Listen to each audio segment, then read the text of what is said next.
Olá, shalom para você, muita paz para você e toda a sua família. Seja muito bem-vindo a mais um vídeo semanal onde nós estamos trabalhando poções e aprendendo mais um pouco da palavra de Deus, na sua forma pura, simples e assim que Deus quer, mas não somente de forma teórica, mas que a gente possa aplicar na nossa vida. Então, vamos juntos em mais uma poção. E a poção de hoje é poção Terumar. Terumar. O que é isso, Márcio? Contribuição elevada. Aquilo que é separado para Deus. Seja muito bem-vindo. Se você não faz parte ainda do nosso grupo oficial do WhatsApp, o grupo da Escola da Bíblia de Volta às Escrituras, hoje você tem mais uma oportunidade de fazer isto. Eu coloquei na descrição desse vídeo, faça agora mesmo, dá uma pausa no vídeo, faça agora mesmo, entre no grupo oficial, porque a cada segunda-feira, cada quarta-feira, nós estamos colocando textos que podem te ajudar também, que trabalha justamente sobre cada porção semanal. Compartilha, chama amigos, chama vidas para aprender juntos a palavra de Deus conosco também.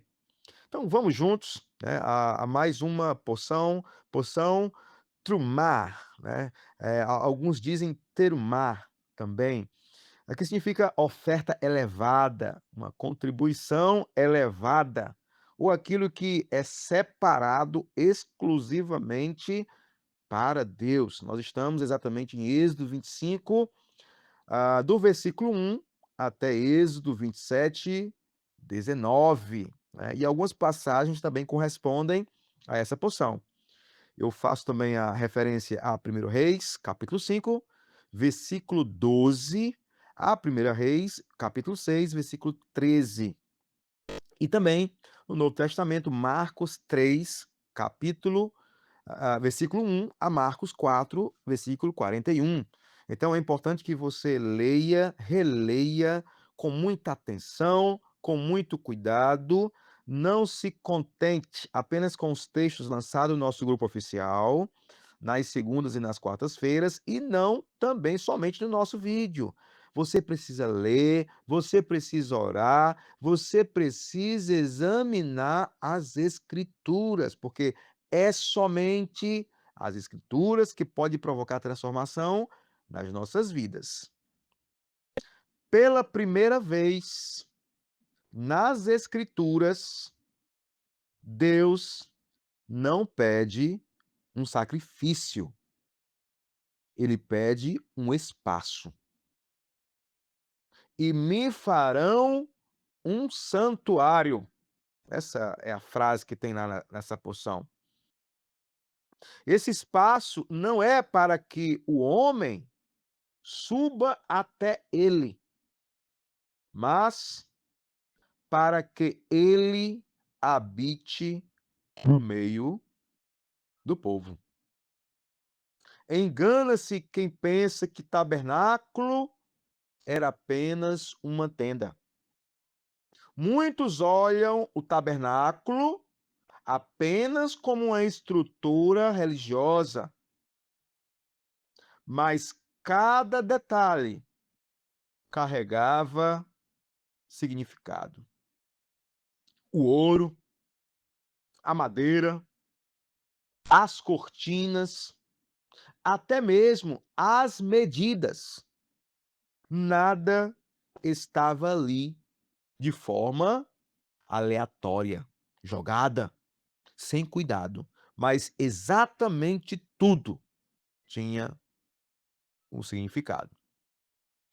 No pensamento hebraico, ordem revelava santidade, porque Deus não é apresentado nas escrituras como confusão. Ao contrário disto, ele é apresentado como alinhamento. Observe em Êxodo 25, 2. Tem um trecho muito importante que diz: de todo homem cujo coração o mover. Olha esse trecho. Observe algo profundo aqui. Deus não força. A contribuição deveria nascer do coração. Porque aquilo que é entregue sem disposição pode até ter valor material, mas não possui significado espiritual. A arca significa presença. Então, Deus começa pela arca, não pelo altar, não pelas cortinas, pela arca. Porque o centro não era o homem. O centro, na verdade, jamais será o homem, era a presença. A arca carregava as tábuas da aliança, como se Deus estivesse mostrando que a sua presença sempre anda junto com a sua palavra. A menorá deveria permanecer acesa continuamente. E isso vai além da iluminação física. Na mentalidade hebraica, luz representa direção, representa entendimento, representa a vida. Isto nos leva a crer que um povo sem luz se perde, mesmo estando perto do santuário. Esse é o significado. Havia pão da presença. Havia pão constantemente diante do Senhor. Não porque Deus precisasse, mas porque aquilo simbolizava uma comunhão contínua.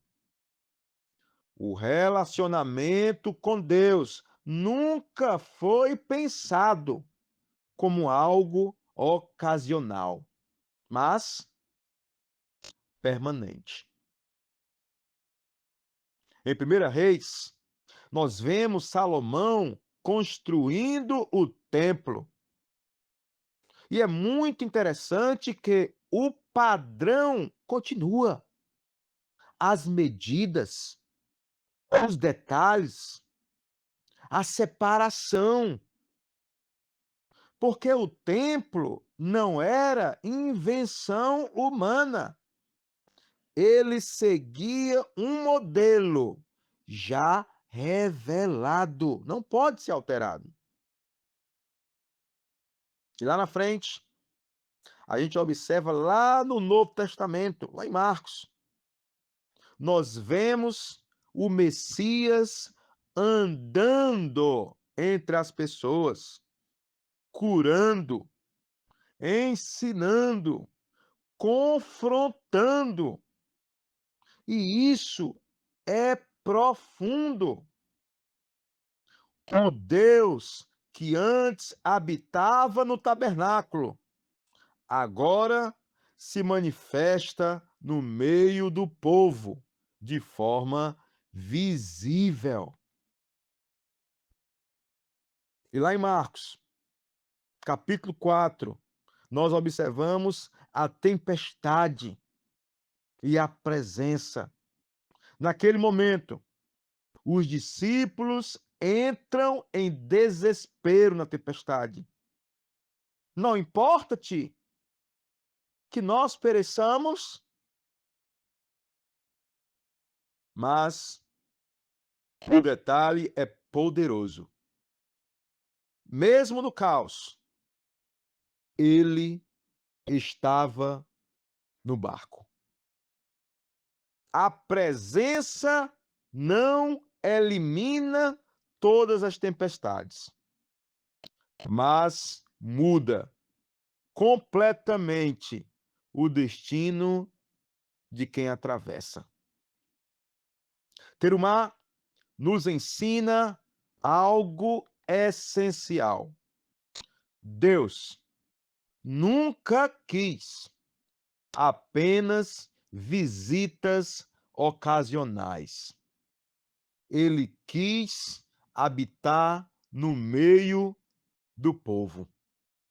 E talvez o maior problema de muitos hoje é querer bênçãos de Deus sem preparar espaço para a sua presença.